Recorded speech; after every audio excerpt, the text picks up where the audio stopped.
Assalamualaikum warahmatullahi wabarakatuh.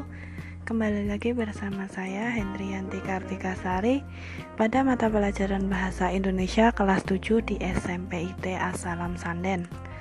Untuk kali ini kita memasuki materi yang kedua. Materi yang kedua kali ini adalah mengenai teks cerita fantasi. Apa yang terlintas di benakmu ketika mendengar kata fantasi? Mungkin kantong ajaibnya Doraemon atau sapu terbangnya Harry Potter. Oke, untuk materi kali ini atau materi yang kedua, kita akan mempelajari bersama apa itu pengertian dari teks cerita fantasi, yang kedua tujuannya, yang kelima umum bahasanya, jenisnya, strukturnya, unsurnya, seperti itu. Oke, yang pertama, pengertian dari teks cerita fantasi tersebut. Apa yang dimaksud dengan teks cerita fantasi? Teks cerita fantasi adalah suatu bentuk karangan atau teks narasi yang menggambarkan berbagai macam kisah kejadian yang mempunyai alur normal tetapi dikisahkan dengan khayalan atau imajinasi atau rekaan. Nah, tujuan dari teks cerita fantasi tersebut ada dua. Yang pertama, untuk sekedar hiburan atau bahan bacaan biasa. Yang kedua, untuk penyampai pesan moral. Yang selanjutnya, ciri umum dari teks cerita fantasi ada. Yang pertama adalah bersifat fiksi. Yang kedua, tokoh-tokohnya itu merupakan tokoh-tokoh yang unik. Yang ketiga, terdapat suatu keajaiban. Yang keempat, terdapat adanya latar cerita. Yang kelima atau yang terakhir adalah istilah atau bahasanya. Ciri yang pertama adalah bersifat fiksi. Ide cerita berasal dari imajinasi penulis. Cerita fantasi bersifat fiktif atau bukan kejadian nyata. Cerita fantasi bisa diilhami oleh latar nyata atau objek nyata dalam kehidupan, tetapi diberi fantasi. Misalnya, latar cerita dan objek cerita Ugi Agustono diilhami dari observasi penulis tersebut terhadap Komodo dan Pulau Komodo. Selain itu, tokohnya dan latarnya difantasikan dalam hasil observasi objek dan tempat nyata. Meskipun tempatnya nyata, objeknya nyata, tetapi di dalam penceritaannya mesti dibumbui dengan hal-hal yang fiksi.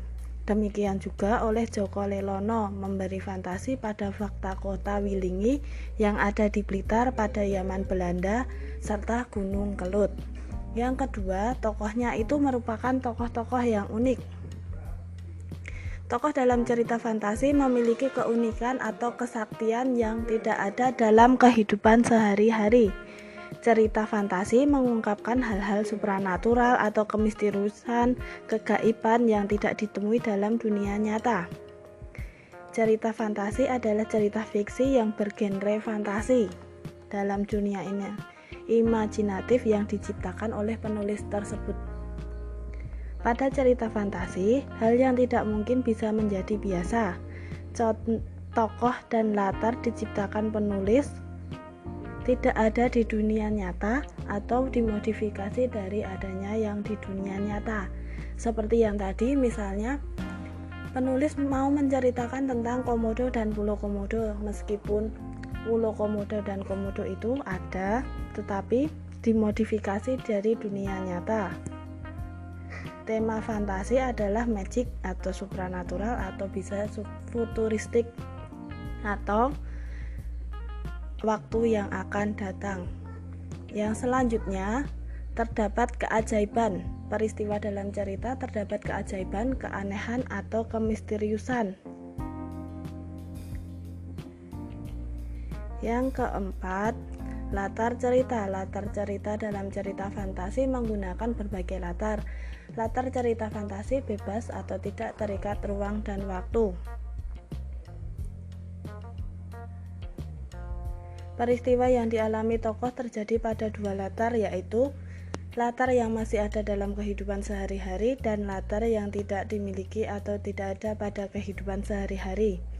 Alur dan latar cerita fantasi memiliki kekhasan. Rangkaian peristiwa fantasi menggunakan berbagai latar yang menerobos dimensi ruang dan dimensi waktu. Misalnya, tokoh Nono dalam cerita yang ada biasa mengalami kejadian yang pada beberapa latar waktu liburan, misalnya di Wilingi, kemudian kembali ke zaman Belanda dan kembali lagi ke masa yang sebenarnya. Jalinan peristiwa pada cerita fantasi berpindah-pindah dari berbagai latar yang melintasi ruang dan waktu. Kemudian yang terakhir, istilah atau bahasanya. Bahasa yang digunakan dalam cerita fantasi merupakan bahasa yang variatif, ekspresif, dan menggunakan ragam bahasa percakapan atau bukan bahasa formal. Penggunaan sinonim dan emosi yang kuat serta variasi-variasi kata yang cukup menonjol biasanya digunakan dalam penulisan teks cerita fantasi. Bahasa yang digunakan variatif, ekspresif, dan menggunakan ragam percakapan, seperti bahasa percakapan sehari-hari. Oke. Kemudian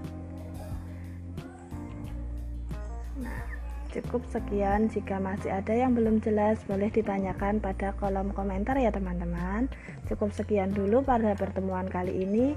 Selanjutnya, materi selanjutnya akan kita bahas pada video yang selanjutnya. Banyak salah, banyak hilaf, mohon maaf.